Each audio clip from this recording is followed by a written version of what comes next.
Praise the Lord, hallelujah.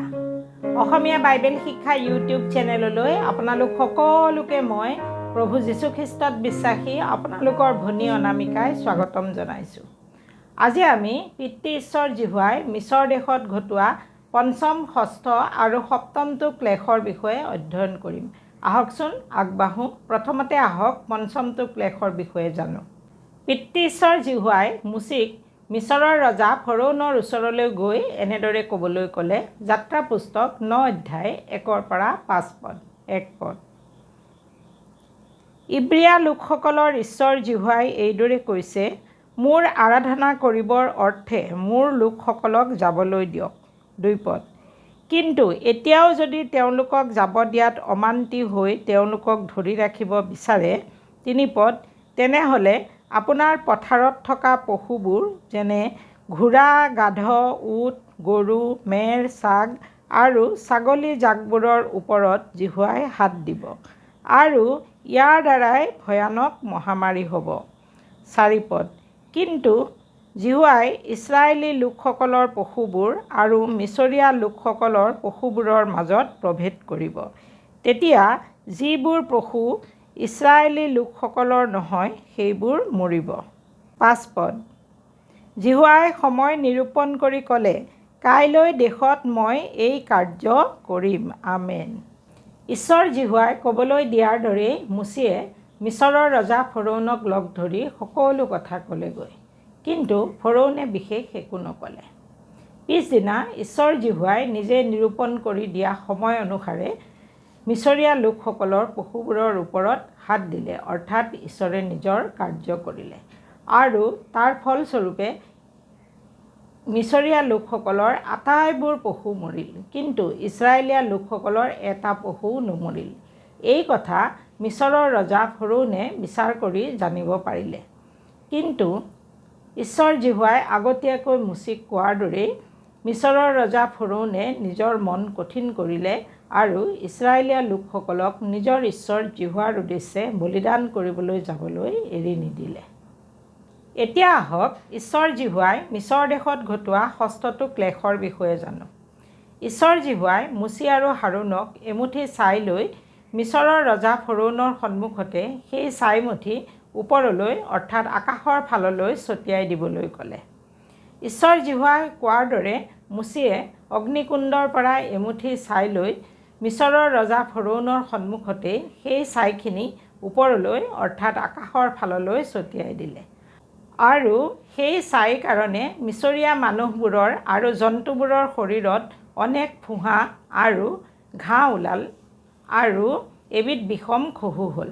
মিছৰীয়া শাস্ত্ৰজ্ঞসকলে সেই বিষম খহুৰ কাৰণে মুচিক মানা কৰিব নোৱাৰিলে, কাৰণ তেওঁলোকৰ শৰীৰতো সেই বিষম খহু ওলাইছিল। তথাপি ঈশ্বৰ জিহুৱাই আগতীয়াকৈ মুচিক কোৱাৰ দৰে মিছৰৰ ৰজা ফৰৌনে নিজৰ মন কঠিন কৰিলে আৰু ইছৰাইলীয়া লোকসকলক নিজৰ ঈশ্বৰ জিহুৱাৰ উদ্দেশ্যে বলিদান কৰিবলৈ যাবলৈ এৰি নিদিলে।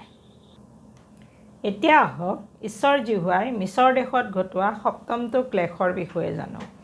ঈশ্বৰ জিহুৱাই মুচিক পিছদিনা ৰাতিপুৱা মিছৰৰ ৰজা ফৰৌনক লগ ধৰি পুনৰবাৰ ইছৰাইলীয়া লোকসকলক ঈশ্বৰ জিহুৱাৰ উদ্দেশ্যে বলিদান কৰিবলৈ যাবলৈ দিবলৈ ক'লে।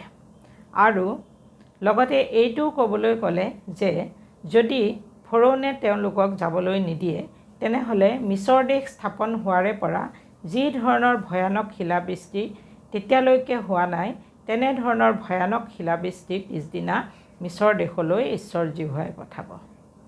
আৰু ঈশ্বৰ জিহুৱাই নিৰূপণ কৰি দিয়া সময়ত যিমানবোৰ মানুহ আৰু জন্তু পথাৰত থাকিব, সেই সকলোবোৰেই সেই ভীষণ শিলাবৃষ্টিত মৰিব।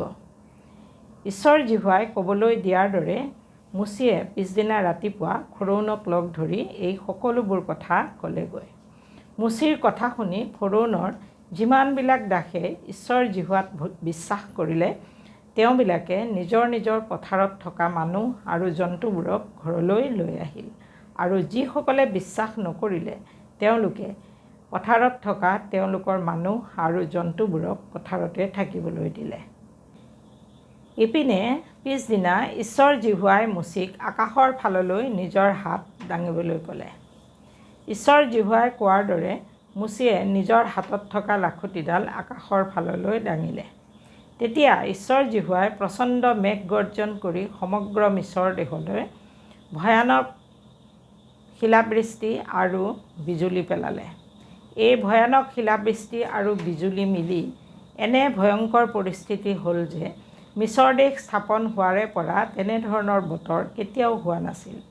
এই ভয়ানক শিলাবৃষ্টিয়ে মিছৰ দেশৰ পথাৰত থকা সকলো জন্তু আৰু মানুহ মাৰি পেলোৱাৰ লগতে পথাৰত থকা সকলো শস্য আৰু গছ-গছনিকো বিনষ্ট কৰিলে। এইটোৱে আছিল ঈশ্বৰ জিহুৱাই মিছৰ দেশত ঘটোৱা সপ্তমটো মহাক্লেশ।